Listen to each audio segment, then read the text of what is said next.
Bienvenue tout le monde sur la chaîne Question de Perspective et aujourd'hui sur un retour spécial de l'épisode Analyse de Geek avec mon co-host comme d'habitude JM. On a enfin la chance d'avoir un moment dans notre horaire qui coïncide avec le retour à JM à l'école pour des dernières 2 années. Ça a été tough qu'on trouve des moments qui fit pour parler des choses geeks qui sortent. Déjà, il faut les écouter. Faut qu'on puisse en parler, faut qu'on connaisse assez le sujet pour être capable d'en parler. C'est de plus en plus dur de le faire, mais peut-être qu'on va être capable d'en remettre un peu de temps en temps. Faut dire qu'il y a un épuisement général du monde geek. Vous êtes sûrement rendu compte qu'il y a de moins en moins de contenu geek quand même qui sort. Fait que comme il y en a moins, on en a moins à parler.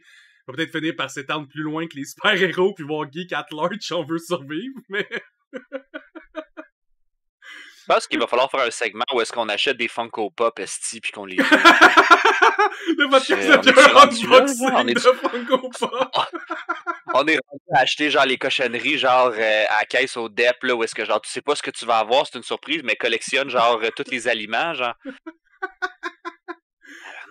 Ouais, c'est ça. Tu vois, à part ça, ça va bien, tu sais. Évidemment, si vous suivez les autres de mes shows, vous savez que j'ai une extinction de voix une couple de mois. Fait que si vous voyez que ma voix fluctue bizarrement pendant l'épisode, c'est normal. Je suis encore en train d'essayer de m'en remettre.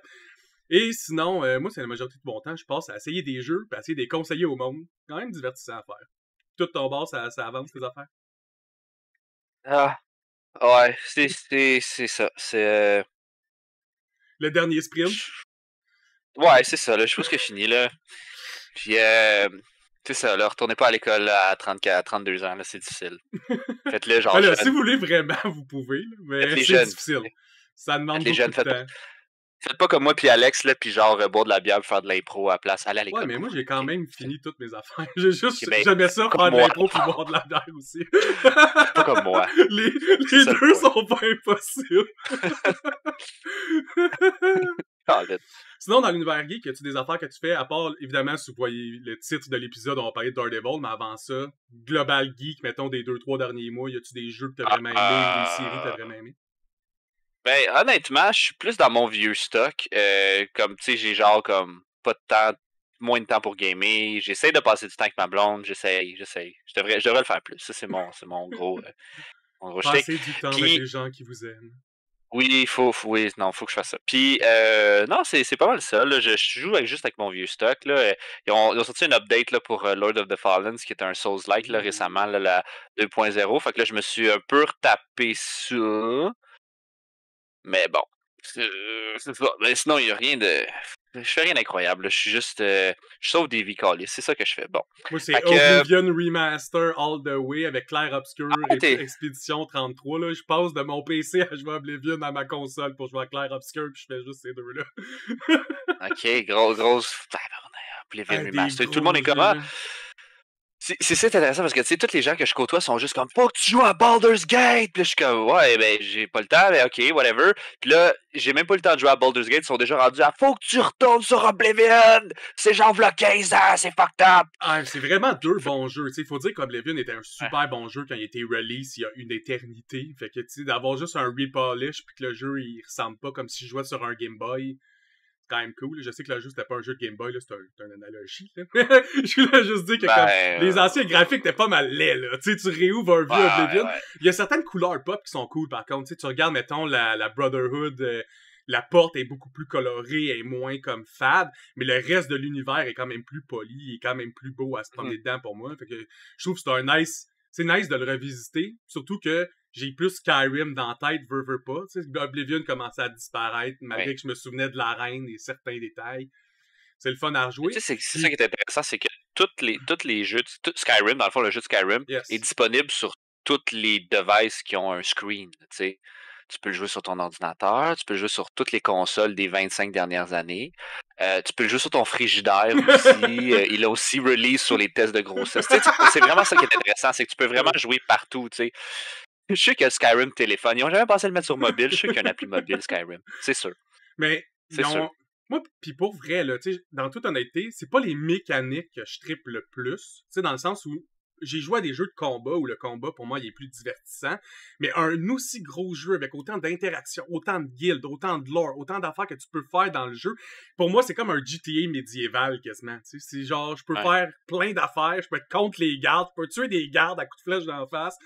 Il y a comme pas tant de règles, puis ce genre de jeu-là, c'est fou parce que ça nécessite énormément de pensée puis de structure par rapport au jeu. Il faut vraiment que tu codes plein d'affaires de comme ah oui, le joueur, il va vouloir mettre une pomme empoisonnée sur une table. Fait qu'il faut que le NPC, dans sa run, à un moment donné, il s'assoit à table puis il mange pour qu'il puisse mourir d'avoir mangé la pomme. Pis pour moi, ça, c'est bravo. Puis sinon, Clair Obscur, un autre jeu geek de fou, là. La story est malade. Il y a déjà annoncé qu'il va y avoir un film qui va sortir sur genre le jeu en général ou l'histoire du jeu. Je suis pas étonné du tout. Là. C'est autant la trame musicale que l'histoire en elle-même de ce jeu-là est chef's kiss. Là. Je suis beaucoup geek par association, dans le sens que comme depuis que comme je suis bien occupé, souvent ce que je fais, c'est que j'entends juste les autres me parler de stock geek, puis je suis comme ah ouais, cool. Puis là, je regarde d'autres mondes jouer à du stock de geek, puis je suis comme wow, j'aimerais ça être lui. Essentiellement ça, moi, mon geekdom en ce moment. De te libérer. Bientôt, tu vas pouvoir commencer. Là. Tu seras bientôt mais libre. Ouais, c'est ça. C'est ça. Tu sais, là, tu vois, en ce moment, la grosse affaire que je fais, c'est que je braille dans mon char, tu sais, mais autrement, tu sais, c'est bien correct. Parce que tout le monde sait que les hommes pleurent dans leur char. Sauf Alex parce qu'il n'y a pas de char. Mais sinon, c'est pas grave. Pas de char, effectivement. Je peux pas pleurer dans un char. Ça serait compliqué. Faudrait que je peux avec un sign, genre j'ouvre un char qui est pas à moi. M'assois dedans. C'est juste pas fine. On parle de Devil tabarnak. C'est ça, on a fini l'intro. Là, on a fait un bon petit 6 minutes. Daredevil Born Again. On va commencer comme d'habitude. Comment on a trouvé le show? Opinion générale. J'ai aimé ça, j'ai aimé la série. J'étais beaucoup un fan de la série Daredevil à la base. Là, aussi, je tiens à dire qu'on est biaisé. Là. Moi, saison 1 à 3 sur Netflix, j'ai complètement adoré. T'es un fan de ce genre-là de films de super-héros à la base. Ouais. J'ai aimé ça qu'elle soit pas trop longue non plus, parce que trop long, c'est comme pas assez. Fait que j'ai aimé le format. Les formats de 10 épisodes, je trouve que c'est pertinent. 8 à 10 épisodes, c'est vraiment des formats pertinents. Ben, c'est un sweet spot, surtout pour les shows de gaming. Tu sais, je peux comprendre qu'un sitcom, t'as envie de faire 24 épisodes, voire des épisodes moins pertinents que d'autres. Mais quand t'essaies de faire une storyline, une vraie storyline, là, c'est plus facile la condenser. C'est aussi simple que ça. Tu fais 8 épisodes, 9 épisodes, sont à peu près 45 minutes. Mettons, 2 épisodes, c'est 1h30. Ben, chaque 2 épisodes, c'est un film. Ouais. Puis moi, ce que j'aime là-dedans, c'est comme tu te perds pas nécessairement, tu sais, parce qu'il y a des séries qui sont vraiment longues, puis là, faut que tu reviennes un peu en arrière, puis il y a des fillers, puis tout, mais il n'y a pas de fillers, c'est condensé, c'est bon. Fait ils peuvent se permettre de garder le bon stock, puis de se débarrasser, mettons, du stock de poêle. Ça, je trouve ça le fun. Moi, j'ai pas nécessairement lu la BD Born Again. Le pire, c'est qu'elle n'est pas basée sur cette BD-là tant que ça. Non, pas tant que ça, mais bon, c'était le concept. Ils ont gardé le concept un peu. Ouais, qu'ils avaient déjà mis, mettons, dans la troisième série. Mais mais c'est ça qui était weird.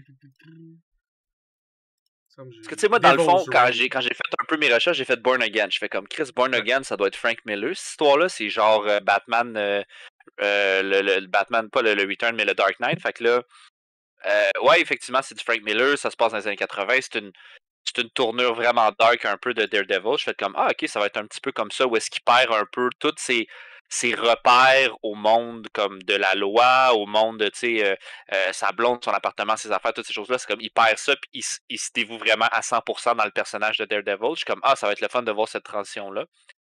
Puis finalement, c'est un peu ça se fait tranquillement, ça se fait pas si vite que je voudrais. Qui mène à ça. Le dernier épisode, la dernière scène, c'est ça.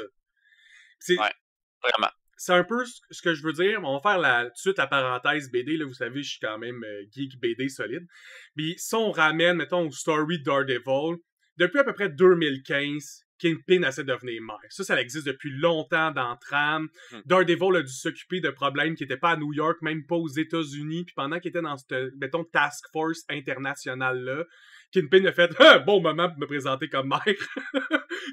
Mon ennemi juré est pas là ces temps-ci, ça va bien. On le voit aussi souvent dans les Spider-Man, là, où est-ce que Fisk devient le maire. Ou sinon, c'est Osborn qui devient aussi le maire, où est-ce qu'essentiellement le méchant de l'histoire devient essentiellement comme la figure de Evil Boss, là, tu sais.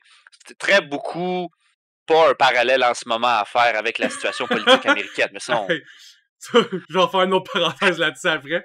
Fait que, oui, il y a l'aspect Born Again dans lequel Daredevil va redevenir Daredevil et dans l'optique où il perd de plus en plus de choses pour finir par devenir 100% Daredevil. Dans le show, on le voit essayer de ne pas être Daredevil. Dans le fond, dans l'épisode 1, il y a un super drame, Père Foggy, pas capable de bien vivre avec ça, normal. Il essaie de se concentrer sur sa job d'avocat, puis de, mettons, mettre le masque derrière, puis se concentrer sur sa vie réelle, puis un peu vivre pour Foggy. Puis plus que la série avance, plus qu'il perd de choses, plus qu'il se fait maltraiter, plus qu'il tombe dans la déchéance, plus qu'il devient Daredevil. Puis en parallèle, Kingpin, plus qu'il devient fou, plus qu'il a envie de tuer du monde, plus qu'il devient fort dans son hall de la politique, plus il devient Kingpin. Fait que alors qu'il y en a un qui monte, il devient plus un evil, il devient de plus en plus evil, et l'autre, alors qu'il sombre, devient de plus en plus un héros.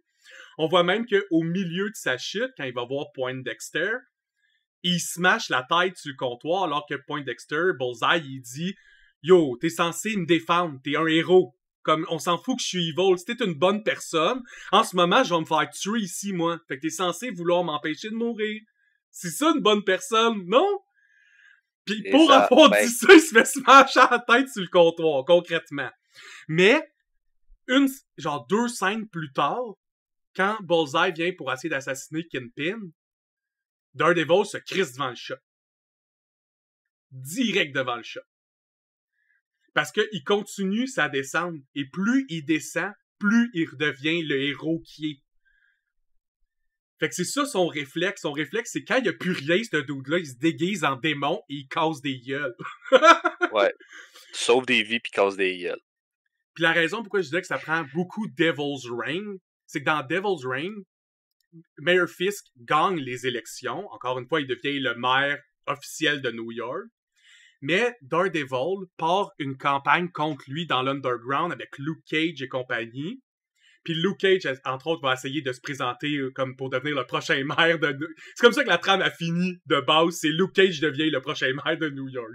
Fait qu'il y a encore le jeu... Le seul mec que tu peux pas gonner. C'est ça, exact. Puis, ils peuvent encore se rendre là, s'ils veulent. Parce que à partir de où ils sont rendus, c'est dans Devil's Reign que Kingpin nomme les Thunderbolts comme étant son CSS, capable de tuer des vigilantes on the street. Puis évidemment, comme on l'a vu dans le show, tu sais, sur n'importe qui, collisse une cagoule dessus, ils font « C'est un vigilante! » Of course, c'est ça que tu fais dans l'ultime fascisme. Il n'y a pas d'autre clé du succès. Je trouvais ça intéressant de voir les deux fusionner. Parce que ils font un show de 9 épisodes, puis on sait que Marvel Disney essaie de pas prendre juste une BD tout seul puis la calquer. Parce que ça serait pas assez intéressant, puis il y aurait trop de... Tu sais, tu relis le même conflit puis les mêmes résolutions mot par mot, à un moment donné, il m'a juste retourné la lire, tu sais. Je trouvais ça cool que, au lieu de voir juste Daredevil et Elektra qui refont un groupe de héros pour essayer de counter Kingpin dans l'Underground pendant que Luke Cage est juste comme « Votez pour moi! » À la place de ça, on a vu un miroir entre Kingpin et Daredevil toute la saison. Non, tu vois une scène de Kingpin, tu vois une scène de Daredevil. Tu vois une scène de Kingpin, tu vois une scène de Daredevil. Tu vois une scène... Puis, cette roue-là parallèle parfaitement tout le show. C'est genre, Daredevil a des problèmes avec sa blonde, Kingpin a des problèmes avec sa blonde. C'est comme tout le monde vit les mêmes affaires, mais ils vont finir... de l'autre côté de la pièce, les deux. T'sais, ils finissent dos à dos au final.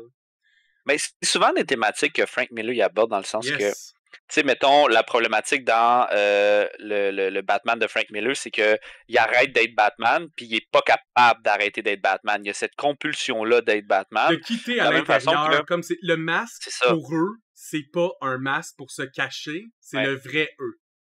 Puis c'est ça, essentiellement, ils ont cette réflexion-là dans la série où est-ce qu'il y a un autre super-héros, comment il s'appelle déjà? C'est un portoricain, là, puis il se déguise White Tiger. Ouais. Puis White Tiger, dans le fond, c'est ça qu'il dit. Il dit White Tiger, c'est pas mon masque. Mon masque, c'est ce que je mets, mettons, tous les jours pour me promener dans la rue. Tu sais, c'est ce que je suis, c'est ce que je dis. Fait que, tu sais, même si les gens ils savent qui je suis, je vais quand même le faire. Je peux pas arrêter de le faire. Puis cette réflexion-là, c'est la réflexion un petit peu qui va amener un peu Matt Murdock à faire un peu ce qu'il fait parce que, tu sais, ce qui représentait, mettons, son ancrage, je trouve, dans l'humanité, dans la loi, puis dans la machine, essentiellement, c'était Foggy Nelson qui ont décidé de gonner premier épisode, qui c'est quand même un bold move que je trouve pour une série comme ça, où est-ce que les gens sont très attachés, mettons, au personnage, là. Moi, je te dis, j'ai vu ça, j'ai fait comme, ah, ok, il va pas mourir, mais c'est tout le long, je suis comme, oh, ok, il est vraiment mort. Je suis comme, oh shit, ok, c'est quand même un bold move. Le premier épisode est incroyable par rapport à ça, parce que t'as un épisode, tu vas Foggy mourir.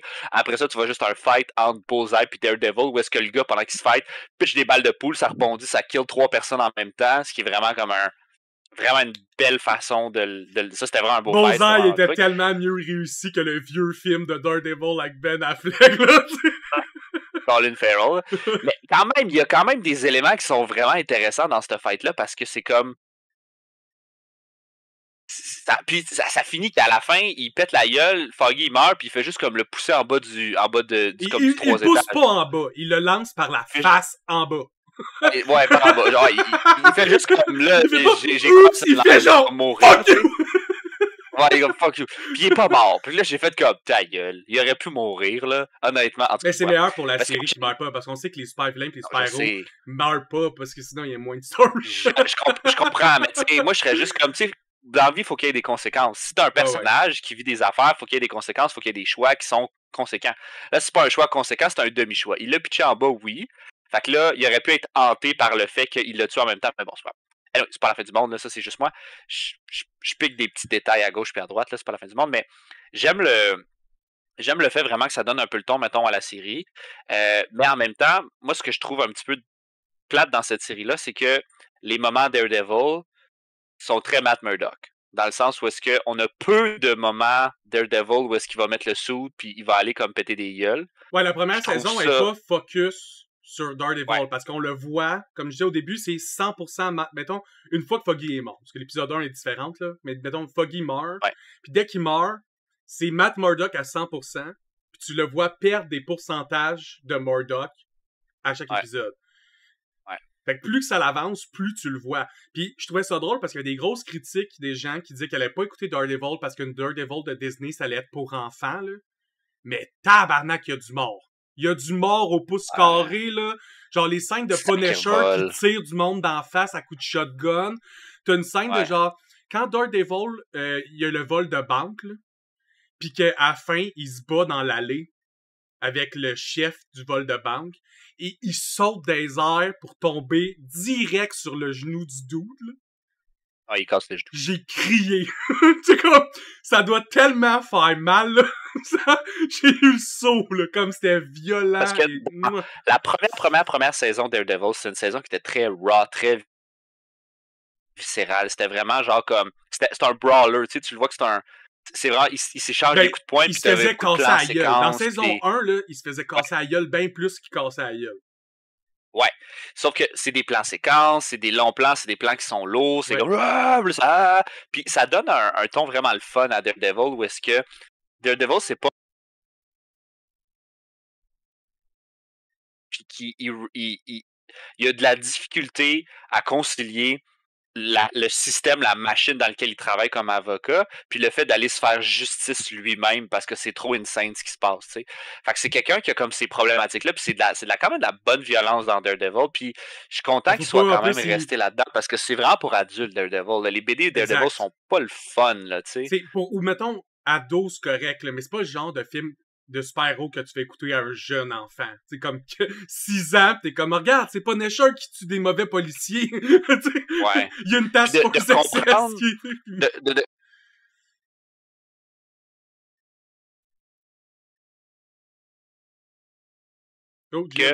certains policiers... Je suis encore là? Ouais, t'es revenu, là. Répète ce que tu dis. Mais essentiellement, il y a de comprendre aussi dans la série qu'il y a comme des éléments fascistes, de comprendre que comme certains... Là, il est présent par des policiers, là, mais je suis sûr qu'il y a aussi comme d'autres gens qui sont d'accord avec ça, mais de voir ces gens-là qui se tournent vers la méthode du Punisher, alors que même le Punisher, il est juste comme... Là, c'est comme pas...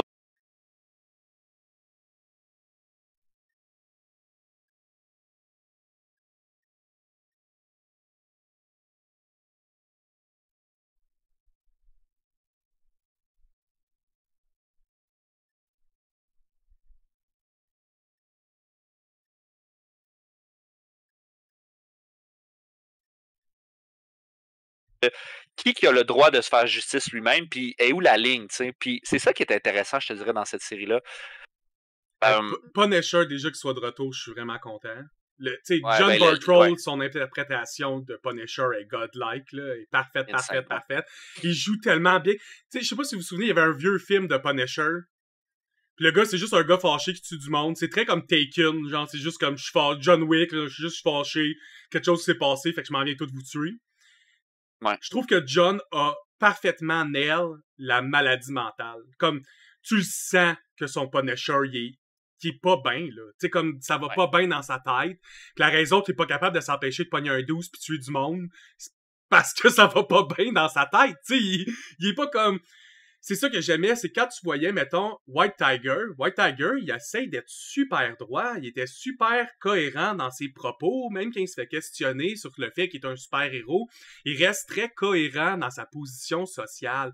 Alors que si tu poses les mêmes questions à Punisher, il est comme « Moi, toutes les gonner dans la face! » C'est ça, puis c'est ça qu'on oublie, c'est que, tu sais, c'est attrayant, le message du Punisher est attrayant dans le sens que c'est une solution simple à des problèmes compliqués. Hey, je vais régler le problème de la mafia, m'a toutes les gonner dans la face, tu comprends? Ah, c'est une solution simple.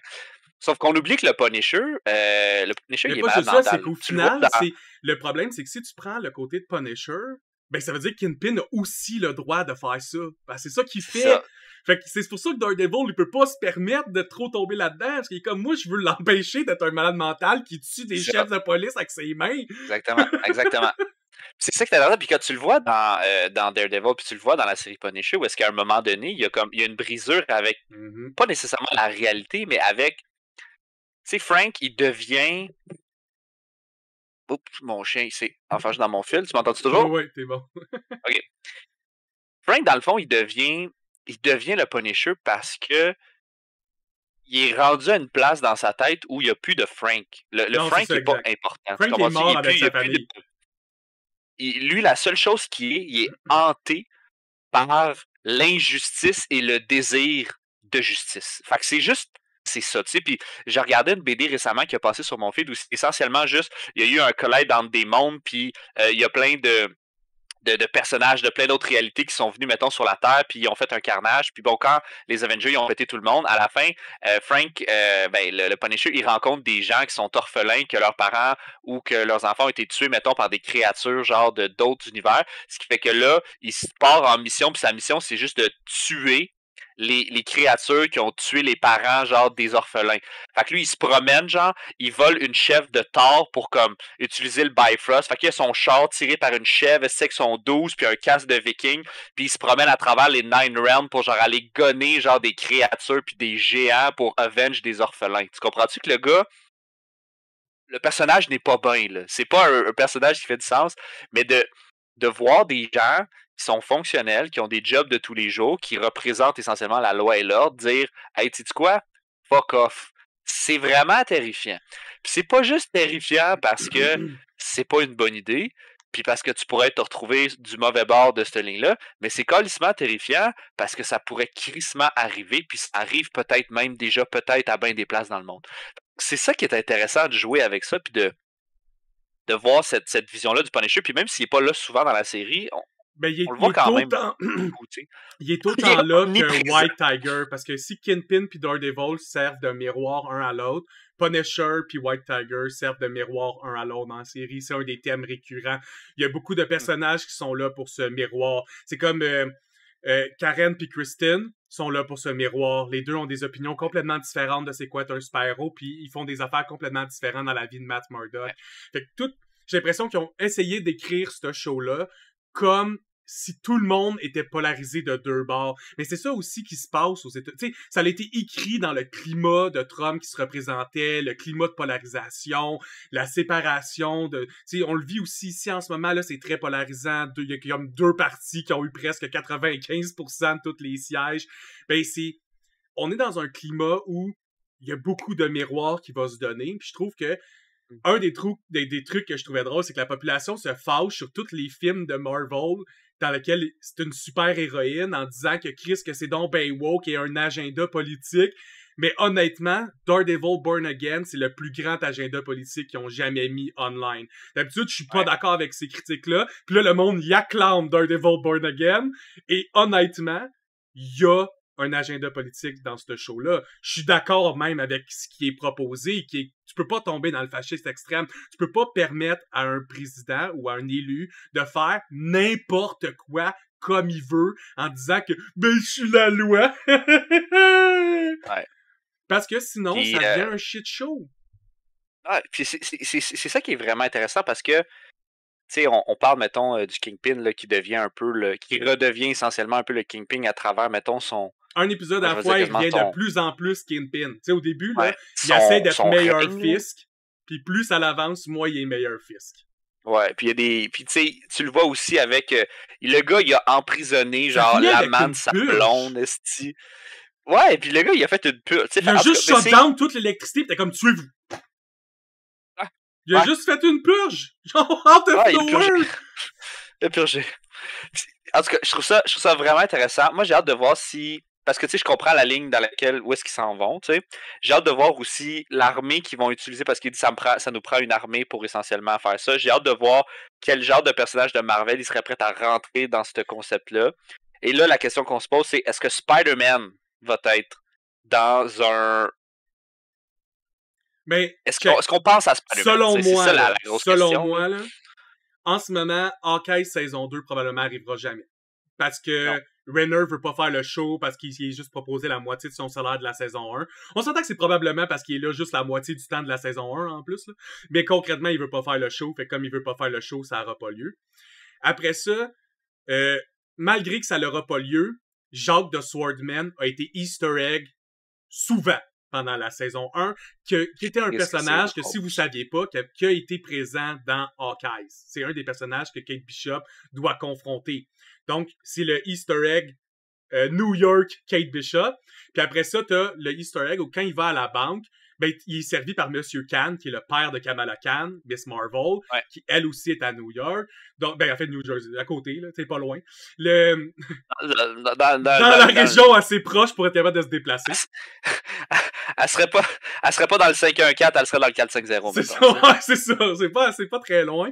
Fait que c'est possible pour moi qu'ils reprennent ces deux personnages-là et qu'on les voit un peu. Moi, je pense pas qu'on va voir parce que Vincent D'Onofrio puis Charlie Cox en Matt Murdock, là, ces deux acteurs-là, sont en amour avec leur série. Moi, j'ai vu au Comic-Con, j'étais allé voir Vincent D'Onofrio l'année passée, puis il était tellement content de release Daredevil.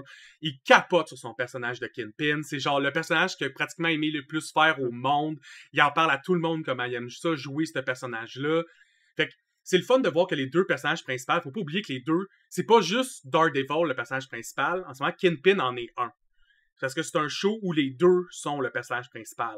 Parce que Kingpin a autant de temps de screen que Daredevil. Ouais. C'est vrai, en fait, ce qui met vraiment la série, qui fait que la série rayonne peut-être autant ou que ce contexte-là rayonne quand même autant, c'est vraiment les acteurs sont vraiment super bons. Fait que même si la série, mettons, vous aimez pas le dénouement ou t'aimes pas, mettons, comment qu'elle est écrite puis où est-ce que ça s'en va, tu peux pas dire qu'elle est mal jouée. Il y a pas un personnage qui est mal joué. Tout le monde joue bien, tout le monde est bien joué, tout le monde est bien représenté, tout le monde est bien casté. Puis c'est vraiment une force que Disney ont depuis une couple de séries que je vois, c'est que même si t'aimes pas la série, même si la série est pas bonne, elle est bien castée, puis elle est bien jouée, puis les acteurs font un travail de qualité. Il y a personne qui va dire que... J'essaie de regarder, mettons, les acteurs, puis même les petits acteurs à gauche puis à droite, là, même le policier qui arrête pas de se faire péter à la gueule, puis qui est tout le temps genre dans ma gauche. Ah oui, tu sens qu'il est louche, comme je trouve qu'il joue bien. Quand même vraiment bien casté. C'est pas une caricature d'un policier taupin puis épais. Il est bien casté. Fait que c'est vraiment une grosse de leur force. Puis je pense que ça leur donne beaucoup de... Comment je peux dire ça? Ça l'excuse beaucoup des shortcomings aussi. Tu sais, comme les choses qui sont moins le fun. T'es comme, ouais... mais sont bien castés. Fait que ça fonctionne. Tu sais, comme un moment donné, il y a un personnage là, qui fait des graffitis avec le sang du monde. Ok, c'est une excuse pour faire avancer le développement. C'est pas nécessairement le méchant de la fin, mais méchant de série F, là. Tu sais, d'habitude, on aime ça niaiser que c'est des méchants D ou C, mais lui, là, il est loin, là. C'est une excuse, puis c'est un psychopathe.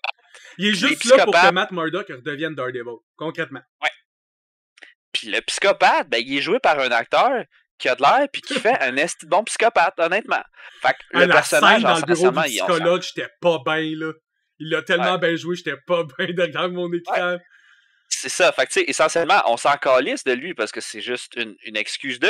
Mais au moins, il est bien joué. Fait que tu peux pas chialer. S'il était mal joué, mal casté, puis genre, ça faisait pas de sens, ben, je rôlerais, puis on serait comme, cette scène-là, c'est de la merde. Ben là, on est comme, ben, il est bien joué, ça fonctionne. Peut-être que j'aime pas le concept, mais ça fonctionne. Fait que ça pardonne beaucoup, je trouve.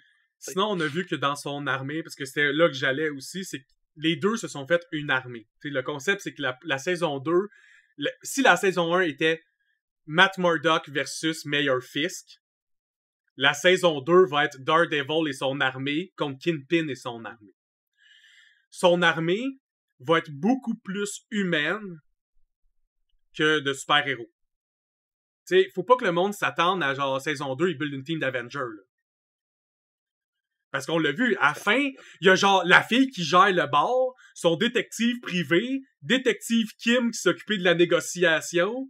C'est genre ça, sa team. Fait qu'il va avoir une team plus terre à terre que ce que je pense. Mais est-ce que ça va empêcher... Moi, je pense que même si, mettons, sa team principale, c'est mostly des humains normaux, il va avoir quand même plein d'easter eggs, plein de personnes qui vont être là brièvement. De la même façon qu'on a vu, tu sais, Punisher, à la fin, le end credit, c'est qu'il se sauve. Fait il va être encore là.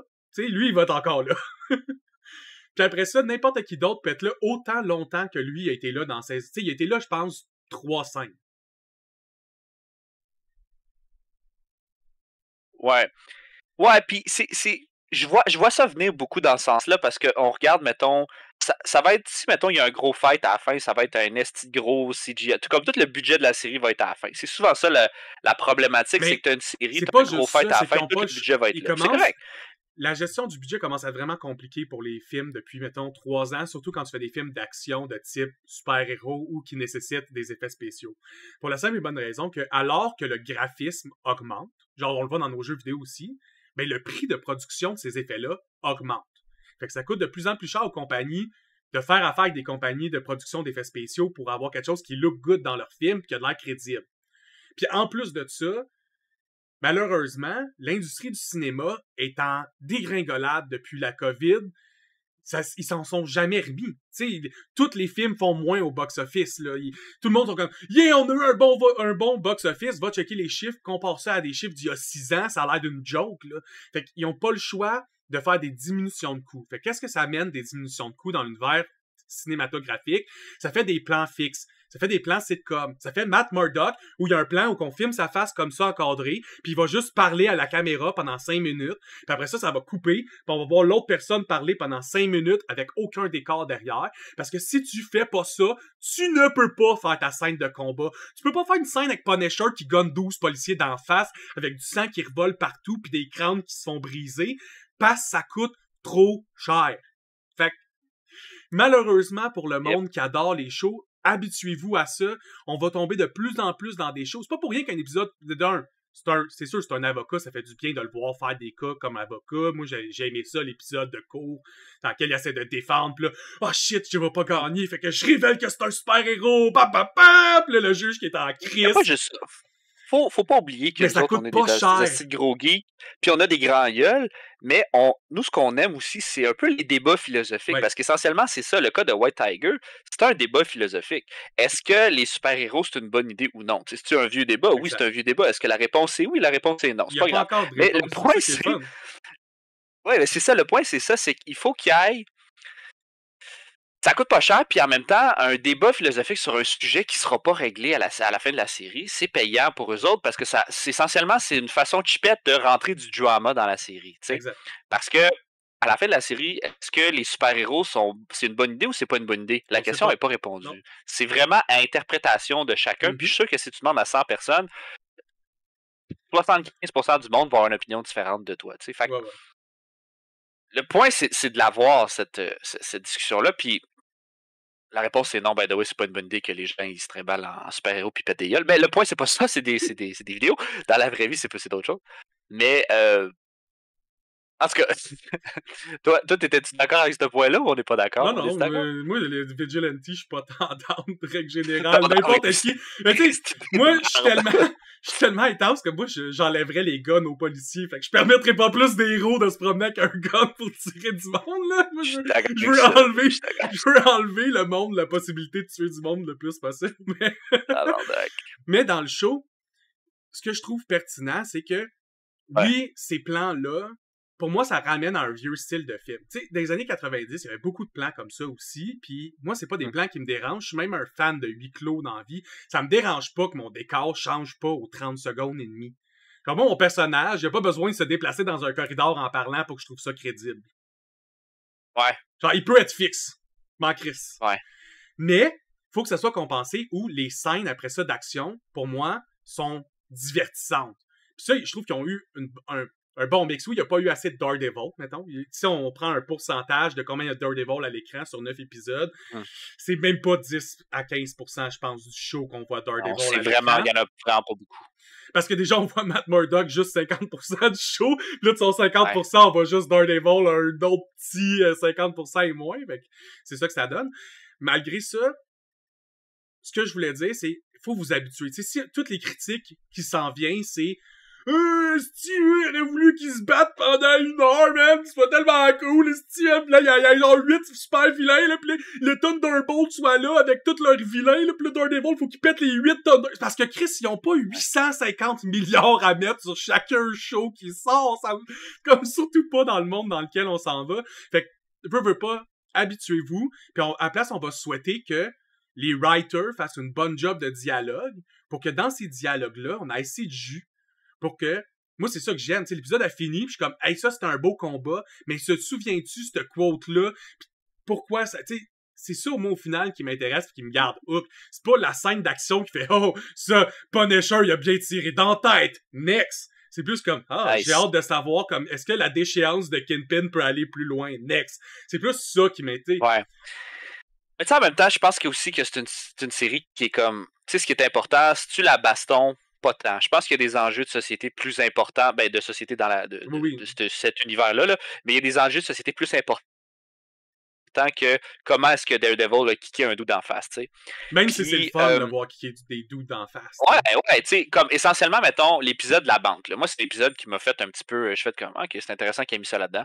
Parce que c'est un épisode de plug, là, essentiellement. Là. Ils ont plugué du stock dans cet épisode-là, mais ça n'a pas nécessairement servi à grand-chose.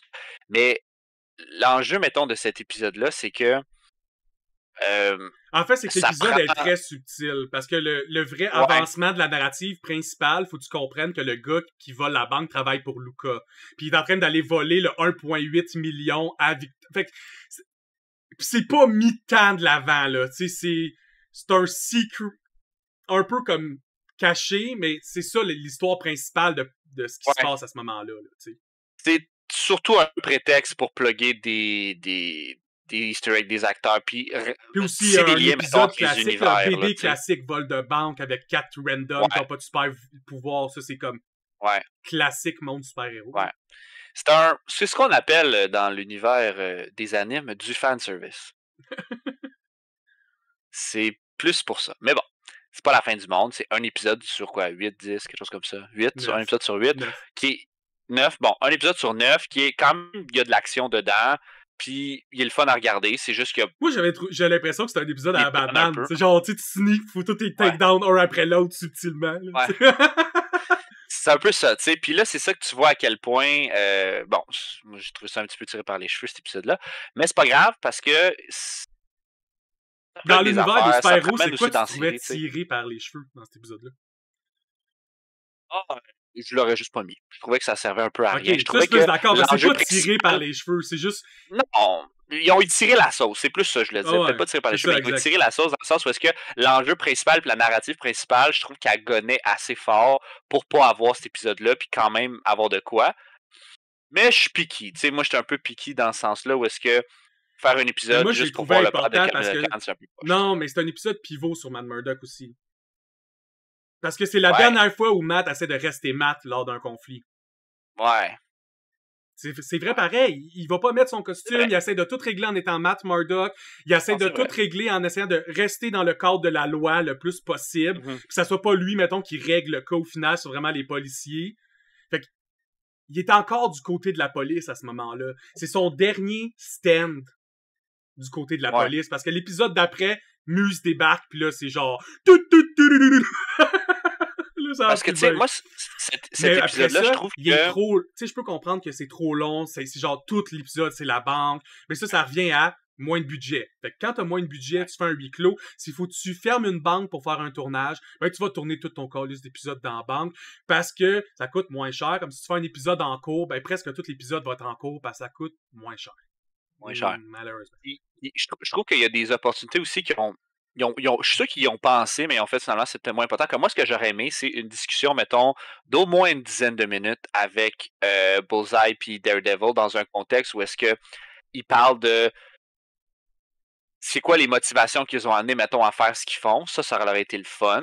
Mais ça, c'est pas impossible que ça soit là dans saison 2. C'est peut-être pas ça qu'on l'a pas vu dans saison 1. C'est peut-être pour ça qu'on l'a pas vu encore. J'aurais aimé ça parce qu'on a une scène où est-ce que Matt, il vole un peu, il demande pour le défendre, puis tout ce qu'il fait, c'est donner de la merde, puis il pète à la gueule. Oui, je pense qu'il aurait dû y péter à la gueule, mais j'aurais aimé ça qu'il y ait plus de jus avant qu'il commence à pogner les nerfs après. C'est juste ça mon point. Oui, ça, je suis d'accord. Des petites opportunités manquées de jeu d'acteurs. On ne sait pas si... Au début, c'était prévu que ça soit plus long. Puis là, ils se sont dit, mais il semble que ça aurait plus d'impact si ça serait pendant la guerre de Kingpin puis Daredevil. Parce que Bullseye va être un élément neutre. Genre, Bullseye veut tuer les deux, concrètement. Essentiellement. Fait que ça pourrait être ça. Ça pourrait que ce soit ça aussi. C'est la raison pourquoi il est pas mort. Genre, il y avait besoin d'un point pivot que ça leur tentait pas de rentrer quelqu'un d'autre. Ouais. Moi, j'aurais pris plus d'épisodes, mettons, avec Vanessa, la blonde à Kingpin, Vanessa qui fait de la magouille un petit peu super bien son rôle, ok, je tiens à le dire. Là. Elle est une folle madame de mafia, là, comme... Moi, je détesterais l'avoir dans ma vie, mais elle joue son rôle à la perfection. Puis même chose, je trouvais pour Bullseye. Genre, l'acteur de Bullseye, je trouve qu'il a tellement bien le genre de tueur en série, un peu trop psychopathe, mais tu sais, comme émotion close psychopathe, genre quasiment vers le robot, au point où, quand Matt va le voir justement en prison, t'entends les prisonniers crier en arrière comme la vie de prison normale en arrière, où il y a beaucoup de bruit pis c'est cacophonique, puis Bullseye fait juste dire à Daredevil comme, tu penses vraiment que je suis comme eux? Puis il a raison, tu sais, c'est pas moins un criminel. C'est juste que le point à Bullseye, c'est que je suis pas le même breed. C'est ça. Comme Daredevil, c'est pas le même... Je l'ai fait pour une raison, tu sais. C'est ça, exact. Puis il y a cette... Puis je pense qu'il en parle beaucoup aussi. Une froideur, tu sais, il fait pas comme animal sur juste la colère, puis il est très comme froid, méthodique. Il y a beaucoup un accent aussi sur pourquoi les gens font ce qu'ils font dans ce show-là. Puis souvent, c'est tout le temps des raisons de merde en général, mais en général, c'est souvent parce que l'humain est cave, fait que ses raisons sont rarement bonnes. Mais c'est des raisons précises, tu sais, c'est comme c'est comme si c'est pas nécessairement c'est pas tes actions qui te définissent, c'est la raison pour laquelle que t'es fait. C'est souvent ça qu'ils vont mettre de l'avant. Puis dans les saisons, les premières saisons de Daredevil, surtout avec The Punisher, c'est essentiellement la trame centrale, c'est pas ce que tu fais, c'est les raisons pour lesquelles tu fais qui te définissent en tant que personne. Parce qu'on s'entend-tu que dans la vraie vie, dans le monde auquel on vit, Frank Castle, c'est juste un tueur en série. Oui, c'est un tueur en série. Peu importe les raisons pour lesquelles il est fait, c'est un tueur en série. Il est malade, il faut l'enfermer, là, tu sais. Ça n'a pas rapport. Je suis sûr que tu irais voir, mettons, Ted Bundy, puis tu dirais pourquoi ce que tu fais. Puis si tu dirais, mettons, c'est parce que, genre, quand j'étais jeune, je me suis fait agresser, puis je fais juste tuer des gens qui agressent les gens, ben, tu es un criminel pareil. Exactement. Tu peux pas avoir cette ligne-là. Sauf que dans la BD, dans les ça se fait bien. C'est Joe Talion de Patrick Sénécal, même affaire. C'est pas parce que tu tortures la personne qui a tué ta fille que à la fin, il va quand même en prison. C'est le même qui marche dans le monde. Aucune satisfaction de l'avoir fait en plus. C'est ça qui est intéressant, c'est que les humains, on fonctionne pas comme ça. T'sais. Peut-être qu'au début, tu peux avoir une satisfaction, mettons, théorique de comme je suis content, il est plus là, t'es content. Mais t'auras aucune satisfaction à prendre un couteau, genre, puis torturer physiquement, puis ouvrir des bouts de la personne. Ça te fait pas du bien. Tu comprends? Ça va juste t'enfoncer encore plus dans ton marasme, dans ta problématique, parce que ça fait des années qu'on le sait, en fait, ça fait des millions d'années qu'on le sait, la vengeance, c'est mal. C'est pas juste mal parce que c'est... Retournez voir Naruto, OK? C'est mal parce que, premièrement, ça règle rien, ça empire les choses, puis deuxièmement, ça te fait du mal à toi, ça te fera pas du bien, des pétailles. Donc, ils jouent avec ça parce que quand on regarde un show comme ça, c'est émotif puis ça vient nous chercher. Hey, je le comprends, Frank Castle. Moi, j'ai une femme, j'ai des enfants. S'il mourait, là, je prendrais mon gun puis je tuerais tout le monde. Mais la vérité, c'est que non. Les gens, quand ils perdent leur femme puis leur enfant dans des situations tragiques, prennent pas leur gun puis commencent pas à tuer du monde. Ils en pleurent un bout. Ça marche pas comme ça. Ça ne marche pas comme ça. Puis ça te donne pas le goût de tuer des gens. Tu viens de voir ce que ça fait, genre, perdre du monde. Ça te donne pas le goût de le partager à tout le monde, tu sais. Ça, c'est des super belles critiques, puis c'est beaucoup plus présent dans les shows comme Daredevil, qui se permettent d'être terre à terre. Parce que plus que tu t'en vas vers Avenger, mettons, moins que tu l'es. Tu peux pas entrer des conflits comme ça dans un film genre Avenger avec Shang-Chi des dragons, tabarnak, puis genre un portail qui ouvre avec Iron Man, Doctor Doom. Ouais. T'as pas le temps, là. Genre, y a pas le temps de se poser des questions, là. C'est comme une traite. Ouais. Galactus, il est là, tabarnak, il va manger ma planète. Tu sais, y a pas... Nuke, vite, dans le nuke. Tu sais, Je trouve qu'on gagne. C'est flashy, puis c'est cool. Cet éventail-là. Tu sais, de ramener Daredevil dans le Marvel Disney, c'est redonner l'éventail à Marvel Disney d'avoir le street level super-héros. Parce que dans le street level super-héros, c'est le plus DC qu'on a dans Marvel. Ouais, c'est vrai. Fait que des fois, ça fait du bien comme Switch. Moi, j'étais un fan de Marvel X-Men. Je lis tout ce qu'il y a par rapport aux X-Men. Mais c'est un vibe. Des fois, c'est le fun de quitter ce vibe-là. Je vais aller lire une BD Avengers. J'ai comme, une traite galactique. Est-ce qu'ils vont aller sauver la galaxie? C'est fou! Puis là, après ça, tu relis une BD de Daredevil. T'es comme, wesh, là, comme, le meilleur Kingpin, t'es en train de, genre, d'être un fasciste total. Il gonne du monde dans la rue, puis il leur met des cagoules en disant que c'est un criminel, puis... Ouais. Puis c'est ça qui est le fun, que tout ça existe, puis moi, j'adore qu'ils ont réussi à ramener ça. Je sais pas, comment ça a été tough de ramener ça à Netflix ou whatever, si ça a dû coûter cher, mais merci. Concrètement, merci. Je suis vraiment content. Mais je suis content. Je pense que les acteurs aussi étaient contents de le refaire. Sont tous revenus. Ils sont tous revenus, presque. Saison 2 déjà annoncée. Ils ont juste gonné Foggy, là. Ouais, puis ils ont juste gonné Foggy, là. C'est ça qui gosse. Mais bon, regarde, c'est pas grave. Le pire, c'est qu'ils ont teasé que c'était pas fini, l'histoire de Foggy. Fait que je sais pas si on va revoir des flashbacks importants, de comme, je sais pas. Mais comme concrètement, l'acteur semblait dire qu'il a encore son contrat. Ça risque d'être des flashbacks, là, à moins qu'il le ramène en faisant juste comme, finalement... on est dans le monde des super-héros. Non, mais des revives, il y en a 860. C'est ça la joke. C'est même, il y a un easter egg de quand Kingpin apprend que Daredevil est back, il fait juste dire « He's back ».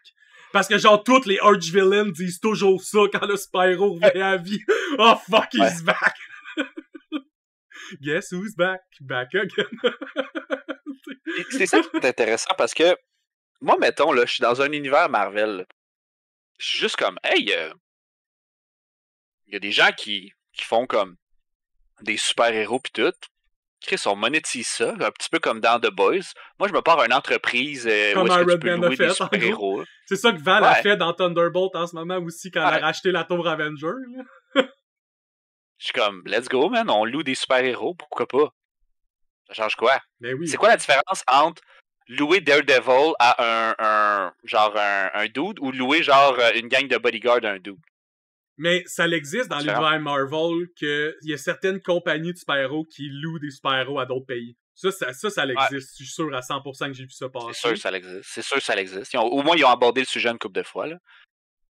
On vit dans un monde capitalisme, c'est sûr que ça nous traverse l'esprit. Ouais. Puis de la même façon que tu te dis, Chris, moi, je suis capable de genre voler dans le ciel, lancer de l'électricité, puis genre, j'ai une force herculéenne. Je m'excuse, là. Mais moi, je vais être comme, vous allez me payer. Je vais pas faire ça gratis. No fucking way. Ben c'est pour ça que Iron Man, il avait fait partie de l'initiative Avenger. Parce qu'il s'était dit, Chris, ces gens-là, faut qu'ils soient de un, ça les permet de les regarder un peu. Là. Ils font pas de n'importe quoi à la Punisher puis genre gonner du monde d'en face. Ouais. Mais aussi, ça permet de leur donner un salaire puis qu'ils vivent d'aider le monde, tu sais. Ils sont pas obligés d'être déchirés entre faire leurs actions de tous les jours et sauver l'humanité de l'autre bord. C'est comme travailler chez McDo pendant la journée, mais le soir, c'est Hawkeyes! Tu sais, t'es comme... Ouais, c'est ça, c'est c'est tellement con. C'est tellement con comme concept en plus. Mais en tout cas, ça fait partie du mythos. Mais tu sais, c'est un problème qu'ils ont moins aussi dans l'univers DC Comics parce que c'est comme plus assumé que ces gens-là, leur profession, c'est d'être des super-héros, tu sais. Dans Marvel, il y a des règles capitalistes qui t'empêchent d'utiliser tes pouvoirs à la job. Ouais. Parce qu'on a vu ça, entre autres, depuis que les mutants ont été séparés partout dans le monde. Il y a un mutant qui s'en fait exprès, il a utilisé ses pouvoirs pour... Lui, c'est un transporteur routier, là, fait qu'il charge des camions, il traîne le camion, puis il déballe le camion. Puis il a utilisé, genre, son pouvoir pour packer le camion plus vite. Puis il s'est fait donner de la grosse merde, comme si tu refais ça, on te renvoie. Il y a un syndicat qui accepterait ça, là. C'est sûr et certain, là. Tu vas te conformer tout de suite, là. C'est normal. Mais moi, je trouve ça absurde. C'est tellement plus efficace. Oui, c'est raison que c'est plus efficace. Donc, on n'a pas commencé à créer des règlements pour les gens qui ont des super pouvoirs puis ceux qui en ont pas. On va prendre en considération que personne en a. On va mettre ça fair. Puis si t'en as, ben, tu les utiliseras pour faire ton show sur YouTube la fin de semaine. Mais c'est ça. Ça va être ça, honnêtement. Je trouve ça drôle qu'ils ont nail le capitalisme dans l'univers Marvel à ce point-là, au point où comme il y a des règles qui dictent comment t'es capable ou non d'utiliser tes pouvoirs sur les milieux de travail. Honnêtement, là, si on avait des super pouvoirs, puis il y a des gens qui seraient juste comme Chris, je vais aller dans la police, si j'ai des super pouvoirs, puis que là, il y a un gars qui te gonne dessus, puis tu utilises tes yeux laser pour le gonner. Oublie ça, là, tu t'en vas en prison parce que t'as pas utilisé ton arme de service. Tu peux pas faire ça. C'est vrai, je suis 100% d'accord avec toi, c'est ça qui se passe. Tu peux pas faire ça, ça n'a aucun calice de bon sens. Il tire dessus, la balle, elle fait rien, puis lui, il coupe en deux, genre Homelander style, boum. C'est ça. Parce qu'essentiellement, le point, ce serait, hey, si le gars, il te tire dessus, puis ça te fait rien, c'est comme si le gars, il t'attaquerait avec un crayon feutre. Oui. Fait que tu peux pas, toi, après ça, utiliser la force puis le tuer en fonction qu'il y a un gun, mais ça te fait rien à toi, tu comprends? Non, c'est ça. Essentiellement, il faudrait qu'il fasse qu'il voir le gars, qu'il ait de force prendre ses mains, qu'il le mette dans son dos, puis qu'il mette des menottes, puis qu'il brise son gun. Ce serait essentiellement la procédure. Mais comme, si tu il dit comme, ouais, mais il gunnait le bon. Mais toi, ça sert à rien qu'il te gunne. C'est comme s'il te lançait des petits sachets genre de ketchup là, chez McDonald's. Ah, Chris, j'aimerais ça voir un show de même. Juste du monde qui essaie de faire des jobs normaux avec des super pouvoirs pis qui se font donner de la merde. Genre, chaque épisode, c'est un autre job, un autre personnage. J'aimerais tellement ça. Écoute, ça serait fou raide, là. En tout cas, Marvel, si t'es intéressé par le concept, je peux l'écrire, hein. Juste à m'envoyer un peu d'argent, là, moi écrire ça. Ce serait drôle que ce soit comme un département RH qui fait juste comme... Ouais, c'est ça, pis il fait juste gérer les plaintes, mais tu sais, c'est comme les RH de la ville, genre le ministère dans la ville qui s'occupe de ça.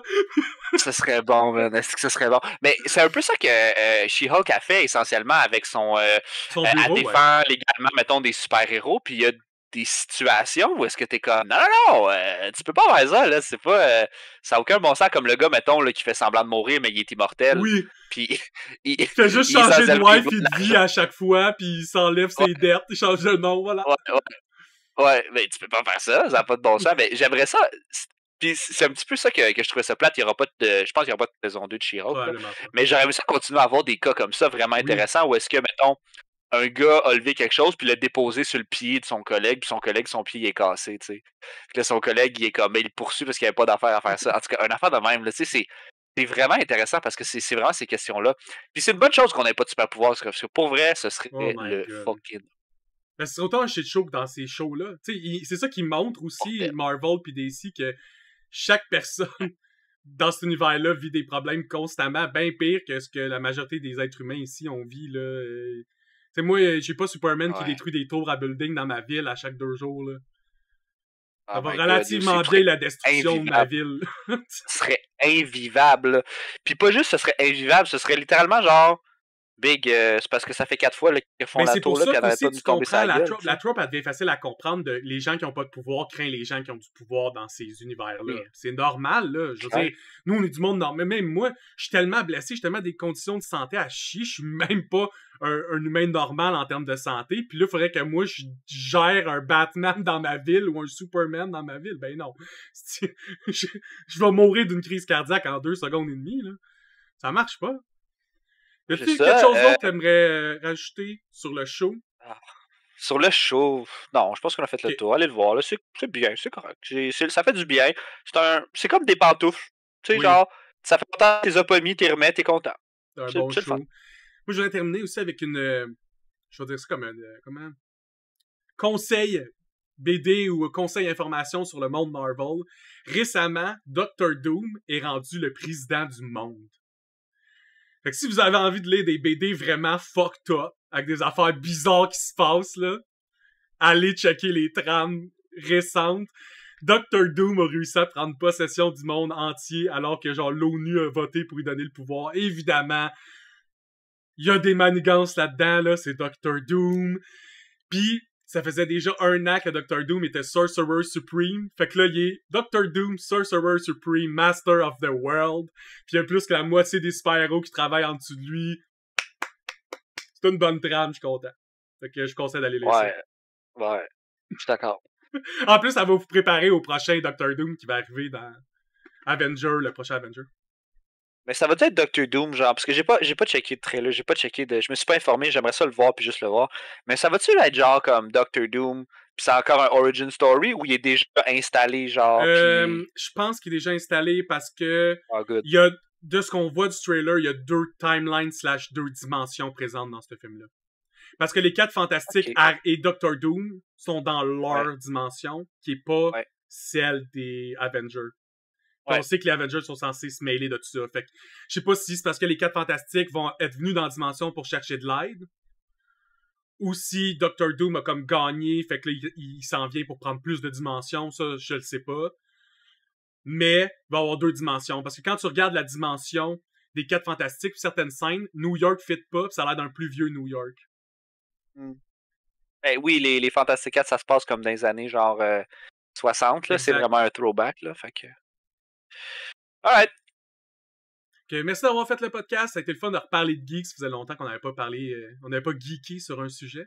J'espère que vous avez apprécié ou qu'on a assez décortiqué Daredevil pour vous autres. Puis si jamais il y a quelque chose d'OP qui sort, j'aurais peut-être aimé faire Thunderbolt, mais là c'est un peu short, je sais pas. Mais si on est capable de le voir les deux, on va peut-être faire un épisode là-dessus. Puis sinon, ben, on se revoit sur un autre épisode d'analyse des geeks. Puis au plaisir de vous voir ailleurs sur ma chaîne, comme d'habitude. À plus tout le monde.